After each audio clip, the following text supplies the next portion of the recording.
Good morning, all the aspirants of the NAT. At the onset, I thank Dr. Pitambar Humne, the founder of Botany for You, and this entire online workshop for the preparation of all the aspirants throughout the country is a very welcome step by Dr. Pitambar Humne, and I congratulate him and I thank him for giving me this opportunity to be the part of this initiative. Today, the lecture that we are going to discuss is basics of immunology from competitive perspective. So let's start with what the immunity is. The word immunity is being derived from the Latin word meaning to exempt. Now, from exempting from what? Exempting the body, exempting the individual from various invading pathogens and microorganisms. So it is a state of protection from various invading microorganisms, including the pathogens or the infectious agents like viruses. Now, another aspect is that our immune system is like our defense system. It will not, in general conditions, it will not target its own cells or the self cells or self molecules. So it is able to recognize between what is self and what is non-selves. And then we have an intricate system of cells and organs which will provide a resistance to the invading pathogens, foreign microorganisms, and all the components which are involved in this entire immunity of an individual comprises the immunology. So the study of all the cells, organs, and the components which are involved in providing the immunity against various invading pathogens is called as immunology. Now, there are two aspects of the immunity, innate immunity or the acquired immunity. Now, innate immunity is something that is present right from the birth, whereas the acquired immunity is something that we will develop after the exposing of various microorganisms into our body. Now, the innate immunity is something which is known as non-specific immunity as well, because the components of the innate immunity will remain same, whether it is a bacteria or a virus or another pathogen. Our innate components will remain the same, whereas the acquired immunity is highly specific and hence it is called as adaptive or specific immunity. So here, depending on the type of organisms that can enter into our body, we will develop specific molecules or specific cells which will interact with them and eliminate them from the body. We will see a comparative account of innate as well as acquired immunity. But before that, the entire immune system is a network of cells and organs that has evolved from so many millions of years to defend the body against attacks by the foreign invaders. Its success will depend upon a very elaborate and dynamic communications and interactions among the millions of cells. And the result is that we have a very prompt, very appropriate, effective, and self-recognizing or self-limiting immune response. This entire immune system comprises lymphatic system, primary and secondary and tertiary lymphoid organs. There are various kinds of cells, for example, B and T lymphocytes, macrophages, NK cells, monocytes, neutrophils, dendritic cells, and various molecules also, like antibodies and most importantly, the cytokines. Now, this you can see is the entire lymphatic system, and the lymph is recollected from various tissue species and is being returned back to the heart. But during this journey, wherever the lymphatic vessels converge, there are lymph nodes. These lymph nodes serve as the secondary lymphoid organs. Now, these are the various cells of the immune system. Now, the hematopoietic stem cell give rise to two main progenitor cells. myeloid progenitor cell and lymphoid progenitor cell. From lymphoid progenitor cell, natural killer cells, B lymphocytes, T helper and TC cells and dendritic cells are generated. Whereas from myeloid progeny, uh, myeloid dendritic cells, then monocytes, which will develop into macrophages, then three kinds of granulocytes, neutrophils, eosinophils, and basophils are generated, and platelets and erythrocytes are also generated. If we see the basic function of all these cells, so let's start with natural killer cell. Natural killer cell is a cell which will kill altered self cells, that is, the virus infected cells and the cancerous cells. Whereas T helper cell will produce cytokines. Now, cytokines are low molecular weight glycoproteins which regulate the intensity and duration of the immune response. These are one of the most important molecules of our immune system. There comes TC cells. TC cells also performs the same function as that of NK cell. That is, it kills altered self cells, virus infected cells and the cancerous cells. But it will do it specifically. For example, for a particular kind of virus, we will have a particular kind of TC cell. For a particular kind of cancer, we will have a particular kind of TC cell, which will bind to that only and will eliminate that particular cancer cell only. On the other hand, natural killer cells are non-specific. Wherever they will find any cancerous cell, wherever they will find any virus infected cell, they will kill it non-specifically. There comes B cell.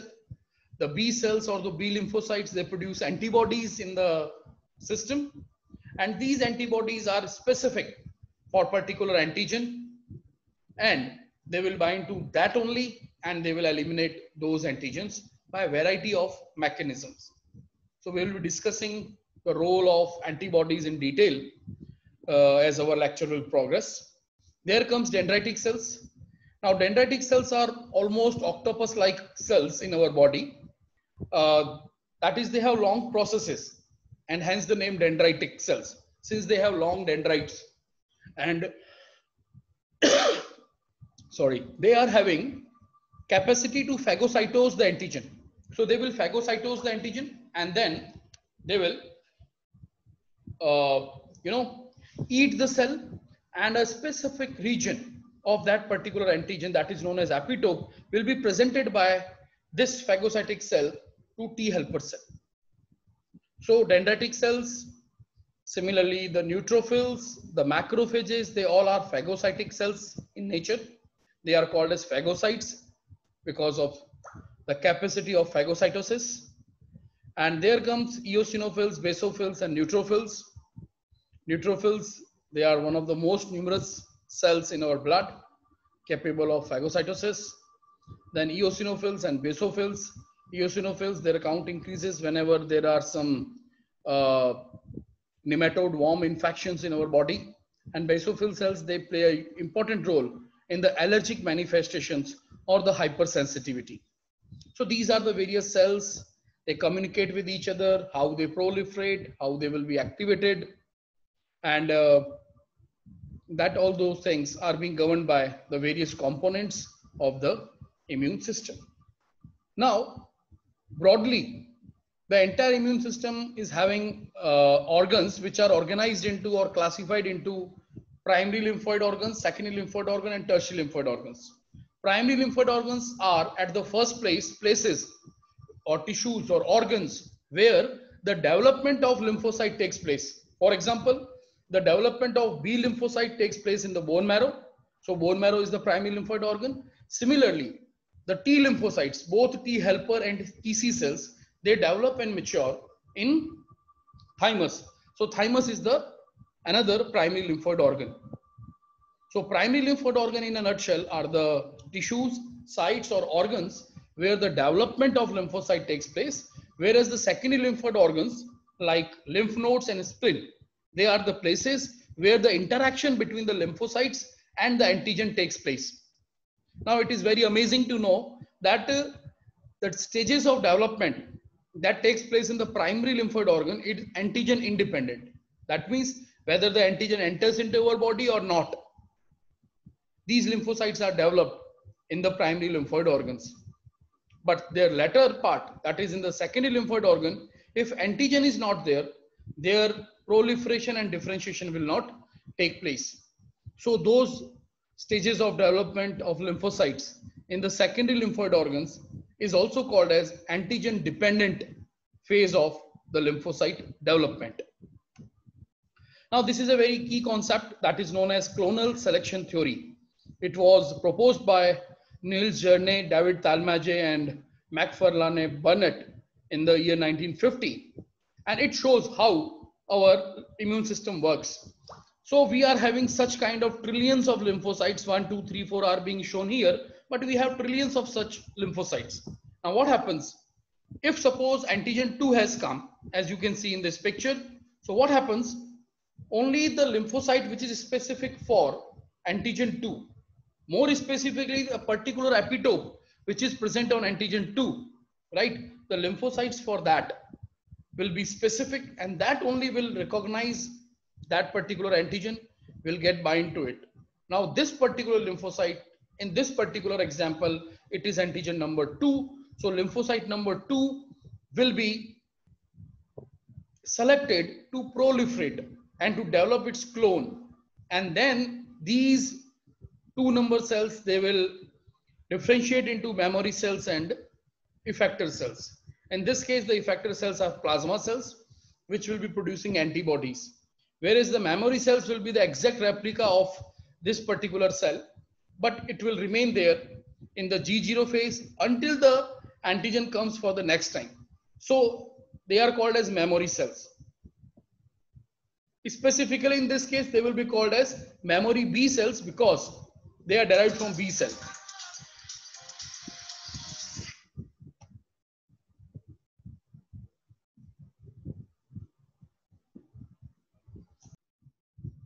So this is called as clonal selection theory, and it shows that from the crowd of trillions of cells, depending on the type of antigen that enters into our body, a particular lymphocyte specific for that antigen or the antigenic epitope will be selected to produce its clone and to generate the immune response. In the process, it will also develop memory cells that will take care of the antigen when it will come for the second time.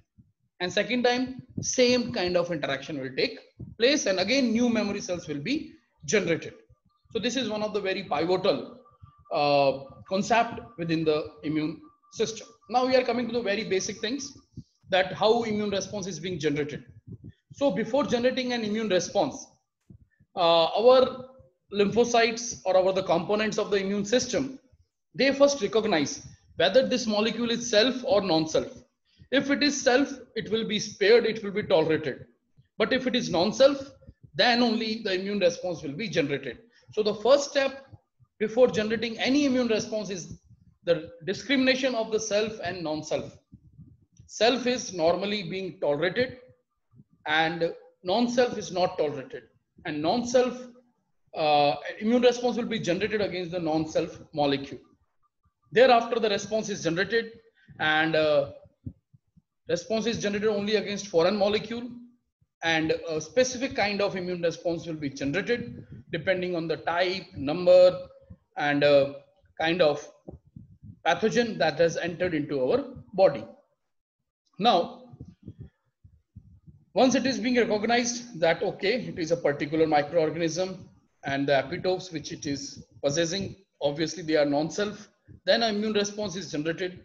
And as a part of the immune response generation, memory cells are also being generated, as we have seen in the case of clonal selection theory, so that when the same antigen will come for the next time, so that subsequent exposure to that organism will lead into a faster and stronger and more intense immune response because of the memory cells. So whenever an immune response is generated, it will also result into a kind of memory, and that memory will help us to generate a stronger, better and faster immune response whenever the antigen comes for second time or thereafter. So now we are coming back to the basics, that is innate immunity, which is also called as non-specific immunity. This is the first line of defense of our body, right? And it has got 4 components. First one, the anatomic barriers. So from outside, we are having this skin, which protect us from the entry of any pathogens or microorganisms. Internally, we have mucous membrane. All our respiratory, digestive, genitourinary tracts, they are internally lined by mucous membrane. So externally, we are covered by skin. Internally, we are covered by mucous membrane. It protects us from the various invading pathogens. Now, along with the skin, we do have sebaceous glands, which releases acidic substances that also helps us in the killing of the microorganisms. Similarly, within the mucous membrane, there are cells which secretes mucus, which will entrap the antigen, and by the ciliary movements, it will be, kicked out of the body along with excreta. So another barriers are physiological barriers, for example, pH, temperature, the complement proteins, and you know that microorganisms are ubiquitous. They are present everywhere. They exist at all temperature range. But since our body temperature is 37, only those organisms can bother us which are having their optimum temperature of 37. Our body is too hot for so many organisms which are having optimum temperature below 37. And we are too cool or too cold for those organisms which survives beyond 40. So only one temperature range, that is 37, right? We are sensitive to only those organisms which operates at 37 degrees centigrade. To the rest of the 99.9% microorganisms, we are immune right from the birth, because we have a particular temperature. Organisms have, for organisms, they have very narrow range of their optimum temperature. Similarly, the pH, right from the digestion, there are fluctuations in the pH during the digestion. Microorganisms cannot tolerate that, and they will die as a part of that particular changes. So it is a roller coaster ride of pH during the digestion, which kills most of the microorganisms, even if they are present in our food. There comes phagocytosis, or various kinds of macrophages, dendritic cells. They will eat various kinds of pathogens that may enter into our body. And the fourth one is inflammatory barriers. Inflammation is nothing but a localized immune response generated by our body to prevent the entry of pathogenic organisms and to recover tissues from the injury. So that is known as inflammation, and inflammation is always associated with redness, swelling, rise in temperature, and pain. So because of redness, swelling, pain, sometimes inflammation is considered negative, but actually it is not. It is a very positive and localized immune response generated against those invading pathogens or injury, and it protects us in a long term. So these are the various kinds of anatomic barriers. Skin is there, mucous membranes are there. Within physiological barriers, we have already discussed temperature, pH, then lysozymes in our tears, in our saliva. They will cleave bacterial cell wall. There are certain kinds of cytokines, for example, interferons. They are antiviral proteins. Then there are certain complement proteins which are present, which will kill the microorganisms by generation of MAC, or they can facilitate the phagocytosis of those pathogens. There are phagocytic barriers, various cells which are phagocytes in our body. They keep on roaming, they keep on circulating so as to kill various pathogens. And then inflammation, where tissue damage and infection induce a leakage of vascular fluid, including serum proteins with antimicrobial activity and influx of phagocytes into that affected area, ultimately cleaning up of that particular area from any of the pathogens. So this was all about innate immunity. So as far as the innate immunity or the first line of defense is concerned, the First line of defense, it will provide a physical barrier to prevent the entry of the microbial organisms. They will repel many organisms, and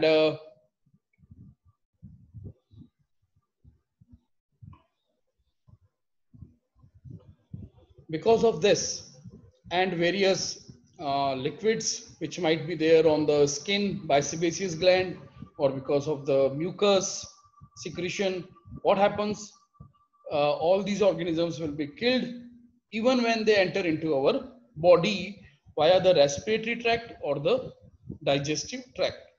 So this temperature, pH, complement proteins. Complement proteins are the proteins which are normally present in the serum in inactivated form, but once they are activated, they will get activated in a cascade-like fashion to generate a particular molecular assembly that is called as membrane attack complex, which will break the bacterial cell wall and thereby lysing the organism. Besides that, these complement proteins also serve as inflammatory mediators.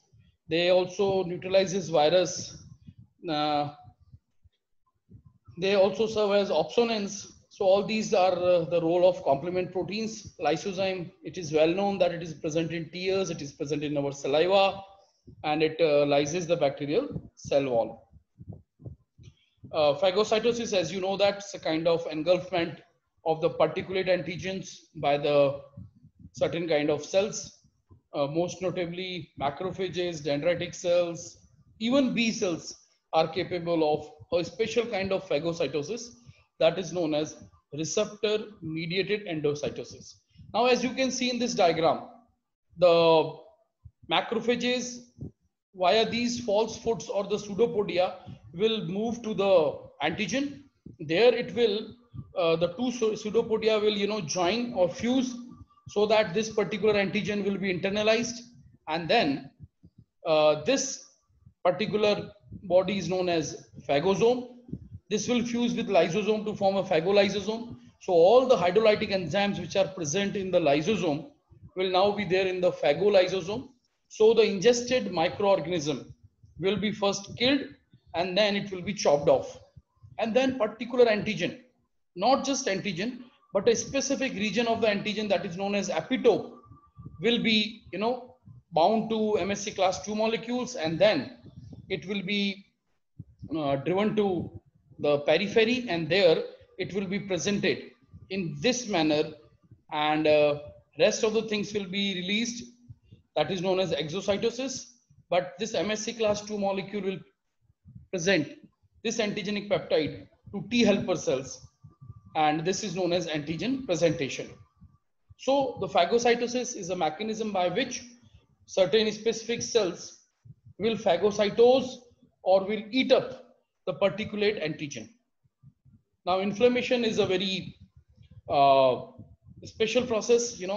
It's a localized immune response against the pathogens or the tissue injuries, and its cardinal or distinctive features of the inflammations are redness, swelling, pain, rise in temperature, and sometimes transiently loss of function can also be there.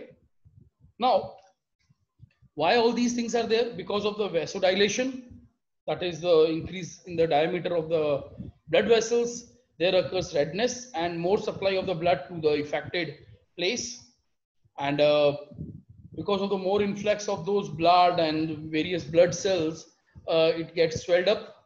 So that is there.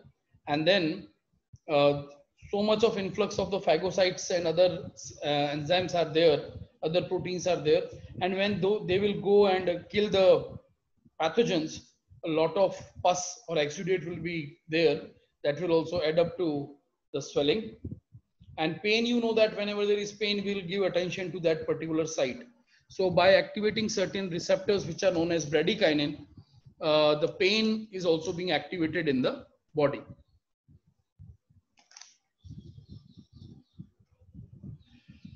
This is a diagram that shows how, at the place where some tissue injury is there, some substances will, start this entire process of inflammation. And, first there will be margination or the binding of these circulating blood cells to the endothelial cells. Then they will start moving towards the tissue spaces. The process is called as extravasation, and then they will move there by chemotaxis. So that is what inflammation is all about, and it will result into the killing of all those pathogens, or it will result into the recovery mechanism if it is there because of some injury to the tissues. Various chemicals are produced in the inflammatory response by the microorganism. So what happens? There are various acute phase proteins, histamines, kinins, particularly the bradykinins, which are the pain receptors. They are being released into the body. There occurs a rise in temperature, and rise in temperature is a good thing because certain chemical attractants are released, which includes interleukins, which includes pyrogens that raises the temperature. Now what happens? Because of the intervention of the hypothalamus, our body temperature increases. So for bacteria, they may not survive that high temperature, and this transient increase in the temperature will result into the killing of so much of the microorganisms. Now we are discussing the comparative account of innate and acquired immunity. As you can see, the innate immunity is the first line of defense. It is non-specific, present right from the birth. There is no memory response, and it will take the same time in every encounter to the pathogen. It is comparatively limited. It is a feature of invertebrates as well as vertebrates, and mostly it is instant. It will take less time to develop. On the other hand, the acquired immunity is a feature of vertebrates. It is known as secondary line of defense. It is highly specific. It will develop only after the exposure to the antigen. That whenever the antigen will enter, then only these components will develop. There is a self, non-self recognition or discrimination is there. It is highly diverse, and it will take time to develop, almost 7 to 10 days for the primary immune response to develop. So, and it is a feature of vertebrates. So it is something that is special, which is with the vertebrates only, and because of that, a highly customized, highly specific immune response is generated against the pathogen. So as far as the components of the acquired immune system is concerned, there are two types of lymphocytes, B lymphocytes and T lymphocytes. Now T lymphocytes are of two kinds: T helper cells, which produce cytokines, and TC cells that will develop into cytotoxic T lymphocytes, and these cytotoxic T lymphocytes will kill the altered cells in our body, which are virus infected cells, cancerous cells. We know the function of B cells, that they produces a special kind of glycoproteins which are known as antibodies, which will bind to the antigen specifically, and it will facilitate the elimination of the antigen by a variety of mechanisms. We will come to this antibody later on. So these B lymphocytes and T lymphocytes, both, they are generated in the bone marrow, both B lymphocytes and T lymphocytes. But T lymphocytes will later on move to thymus for its development and maturation, whereas B lymphocytes will develop and mature in the bone marrow itself. Now, this is the humoral immune response by B lymphocytes, that antigen can directly interact with the B lymphocytes, thereby generating plasma cells and the memory B cells, and these antibodies will be released by the plasma cells. Whereas in the case of T lymphocytes, there is a phenomena that is called as MSC restriction. So T lymphocytes, whether it is T helper or TC, they cannot bind to the antigen directly. They can bind to the antigen only when it is presented with appropriate cell along with the MHC molecule. For example, if we see on this left end, you can see this is the T helper cell. It can interact with the antigen only when antigenic peptide is presented with appropriate MHC, that is class 2. And MHC class 2 molecules are present on all APCs. So all these APCs will phagocytose the antigen, and then they will present along with MHC class 2 molecules, that antigenic peptide along with MHC class 2 molecules to the T helper cells. Now T helper cell, because they can bind to the antigen only when it is presented with MSC class 2 molecule, they are called as MSC class 2 restricted. On the same line, TC cells are MSC class 1 restricted. That means they can bind to the antigen only when it is presented with MSC class 1. Not the entire antigen, but particular antigenic epitope. So here you can see in the diagram, this MSC class 1 molecule is presenting the antigenic peptide to the TC cell and it is binding to the T cell receptor. So these are known as MSC restrictions, and it is a kind of condition that T lymphocytes can bind with the antigen only when it is brought together with MSC molecule. In the case of TC cell, MSC class 1. In the case of T helper cell, they are MSC class 2 restricted. So it's very interesting that no T lymphocytes can directly bind with the antigen, whereas B cell can do that. So if you have a comparative look of the B and the T lymphocytes, you will find that B lymphocytes will develop and mature in bone marrow, while T lymphocytes will develop and mature in thymus. But here is a important point to remember, that T lymphocytes are generated in the bone marrow, but they develop and mature in the thymus. So this particular fact is being asked in so many examinations. So after antigenic stimulation, the B lymphocytes will develop into plasma cells and memory B cells, and plasma cells will be producing the antibodies. Whereas in the case of T helpers and TC cells, they will develop into effector cells and the memory cells. B lymphocytes produces antibodies, T helper cells secrete cytokines. B lymphocytes have some other receptors also, for example, MSC class 2 molecules, B7 family of receptors, CD40, etc. While T lymphocytes, they have TCR CD3 complex, CD28 and CD45. B lymphocytes, they are not MSC restricted, they can directly bind with the antigen, while T lymphocytes are restricted with the condition that they can bind with the antigen only when it is presented with the appropriate MHC molecules. This phenomena is called as MHC restriction. So antigen can directly bind with the antigen binding receptor present on the B cell. So it's from a binary complex, whereas in the case of T lymphocytes, it's a ternary complex. TCR, antigenic peptide, and the MHC molecule. So there a ternary complex is normally being formed.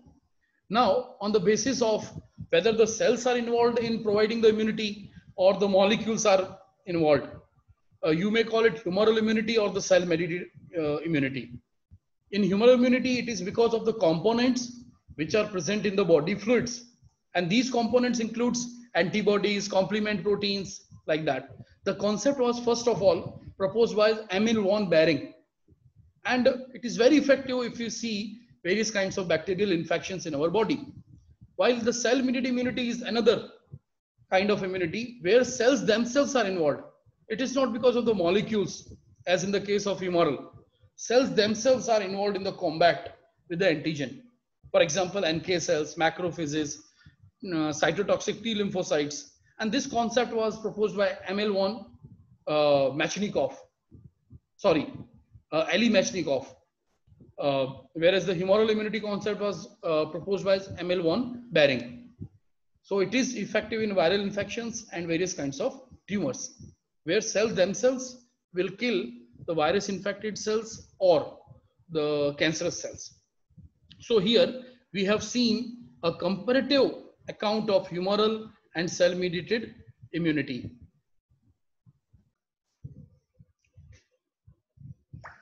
So that was all about humoral and cell mediated immunity. And now this particular concept is clear to us that when the molecules are involved, it is called as humoral immunity. Because of the word humor, that means body fluids, it is being called humoral immunity. Whereas the cell mediated immunity is being called cell mediated because it involves various kinds of cells directly involved in the combat with the pathogen. So immunity can also be divided into natural resistance or the acquired immunity. And now the acquired immunity can be classified into passive and active. When our immune system itself plays an active role, it is called as actively acquired uh, active immunity, that is naturally acquired, or it may be artificially acquired active immunity. When we get a natural infection and our immune system is involved to, uh, remove that particular pathogen from our body, then it is called as naturally acquired active immunity. Our immune system has played an active role and the infection has taken place naturally via food, air, or water. On the other hand, if the entry of the pathogen into the body is artificial, but our immune system is playing an active role in elimination or generating immunity against that pathogen, then it is called as artificially acquired active immunity, as in the case of vaccination. So vaccination is an example of artificially acquired active immunity. Now the passive immunity is a kind of immunity where our immune system is not directly involved. We have got the immune molecules from someone else. Now, those immune molecules that we have received from someone else, it might be a natural course or it might be artificial. So, a baby which is developing in the mother's fetus, is getting immunity by means of IgG molecules which can cross the placenta. So, this is an example of naturally acquired passive immunity. Similarly, an infant feeding upon mother's milk is getting immunoglobulin A along with the mother's milk. That is again an example of naturally acquired passive immunity. And here comes artificially acquired passive immunity when we give preformed antibodies from some cell cultures or some monoclonal antibodies or some other immune components are being given which are not being produced by the individual itself, but to increase its immunity, then it is called as artificially acquired passive immunity. Obviously, the active immunity is lifelong. It has got memory response. It is stronger. It is better. Whereas the passive immunity, since it is developed by someone else, it is temporary. Every time you want that, you need to borrow it from someone else. It is short-lived, and it is not that as strong as the active immunity. Now the key concept too is primary and secondary immune response.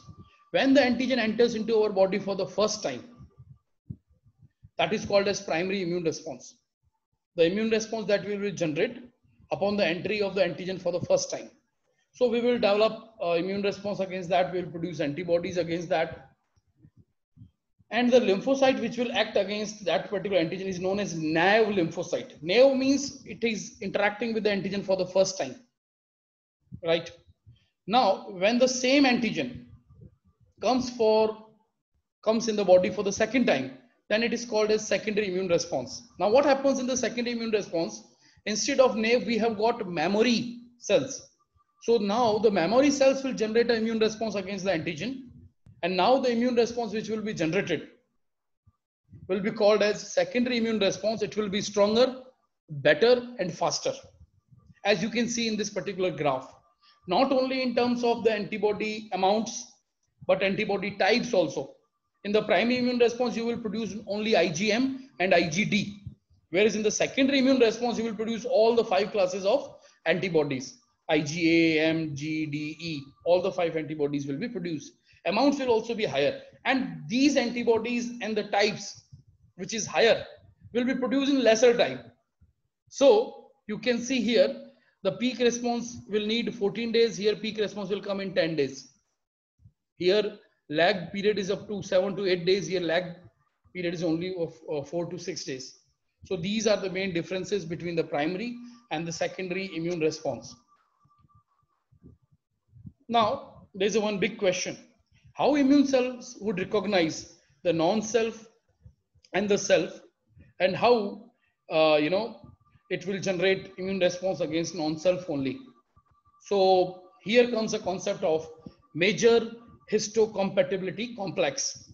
It is a very important concept. How our immune system recognize whether it is self or it is non-self. It will be on the basis of major histocompatibility complex. So every mammalian species possesses a tightly linked cluster of genes that is known as major histocompatibility complex. whose products plays a role, very significant role in the recognition of that particular antigen, self non-self recognition, and also in the antigen presentation, as we have seen in the case of MHC restriction. So these MHC molecules are known as HLA in the case of humans, that is human leukocyte antigen, and it is called as H2 in the mice. It plays a very important role in immune response generation by a person. Now, all these closely linked array of genes are present on chromosome number 6 in humans and chromosome number 17 in mice. So there are basically 3 different kinds of MHC molecules: MHC class 1, 2, and 3. MHC class 1 genes, they will produce or generate glycoproteins which are expressed on nearly all nucleated cells. So in a nutshell, MHC class 1 molecules are present on the surface of all nucleated cells, and their function is to present tumor peptide or the viral peptide to TC cells along with MHC class 1. Now, MHC class 2 molecules, they are present on all APCs, and they will present the antigenic peptide to T helper cells. And the MHC class 3 molecules or the genes, they are not involved in any antigen presentation, but they do have an accessory role in the immune response generation, including the fact that few of them are complement proteins, few of them are inflammatory mediators. So all these roles are being played by these MHC class 3 molecules.